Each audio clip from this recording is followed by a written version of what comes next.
श्रीराम समर्थ. नाम प्राणाबरोबर सांभाळावे. आपल्याला जिव्हा दिली आहे, ती जर नामस्मरण करण्याव्यतिरिक्त वापरली तर ते चांगले होईल का?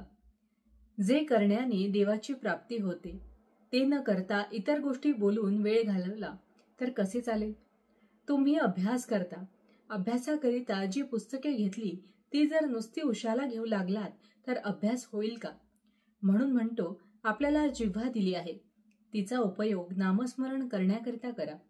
प्रकृती चांगली सुदृढ आहे, चांगले धट्टेकट्टे पाय आहेत. ते जर देवाच्या प्राप्तीकरिता वापरले नाहीत तर पाय नसलेले काय वाईट? तुमच्यापुढे ब्रह्मानंद बुवांचे प्रत्यक्ष उदाहरण असून असे का करता? त्यांनी काय केले पहा. त्यांनी नामस्मरणाशिवाय दुसरे काहीच केले नाही. त्यांनी प्राणाबरोबर नाम सांभाळले. तुम्हाला तितके जरी करता आले नाही तरी जसे देहावर प्रेम करतात तसे तरी नामावर ठेवा.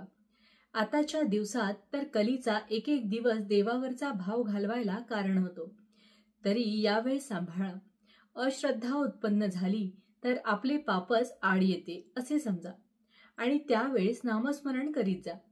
माझ्यावर व्यवहाराबाबत पाहिजे तर विश्वास ठेवू नका, पण नामस्मरण करायला सांगतो त्यावर विश्वास ठेवा. नाम व्यवहाराकरिता उपयोगात आणू नका. नामस्मरण नामाकरिताच करीत जा, म्हणजेच खरा आनंद तुम्हाला मिळेल. दिवसातून किती वेळ नामात घालवला त्याचा रोज विचार करीत जा आणि काही वेळ तरी नामात घालवण्याचा निश्चय करा, म्हणजे विश्वास वाढत जाईल. खरे समाधान तुम्हाला नामातच मिळेल. भगवंताचे नाम हे स्वयंभू आणि स्वाभाविक आहे. नामाबद्दल संशय किंवा विकल्प आले तरी ते तसेच आग्रहाने घ्यावे. सर्व संशय आपोआप नाहीसे होतील. खरोखर भगवंताचे नाम हे बँकेत ठेवलेला पैशाप्रमाणे आहे. वेळ प्रसंगी ते खास उपयोगी पडते. विकल्पांच्या उच्चाटनांची गुरुकिल्ली म्हणजे नाम होय.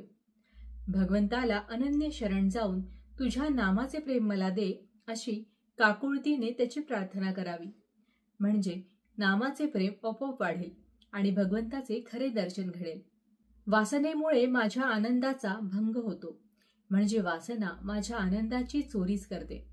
ज्या समाधानाकरिता माझी खटपट चाललेली असते ते समाधानच वासना हिरावून देते. नामस्मरणाने या वासनेला योग्य दिशा मिळते. म्हणून सदा सर्व काळ नामात राहिले तर हळूहळू तिचा अंत होऊन केवळ आनंदच आपल्याजवळ राहील. भावार्थ, आपण आपल्या जिभेला नामाचा चाळाच लावून घ्यावा. पहिल्याने विसरेल, पण सवयीने आपोआप आठवेल. जानकी जीवन स्मरण जय जय राम. महारुद्र हनुमान की जय. समर्थ रामदास स्वामी महाराज की जय. सब संतन की जय. श्री अनंत कोटि ब्रह्मांड नायक राजाधिराज सच्चिदानंद सद्गुरु श्री ब्रह्म चैतन्य महाराज की जय. जय जय रघुवीर समर्थ.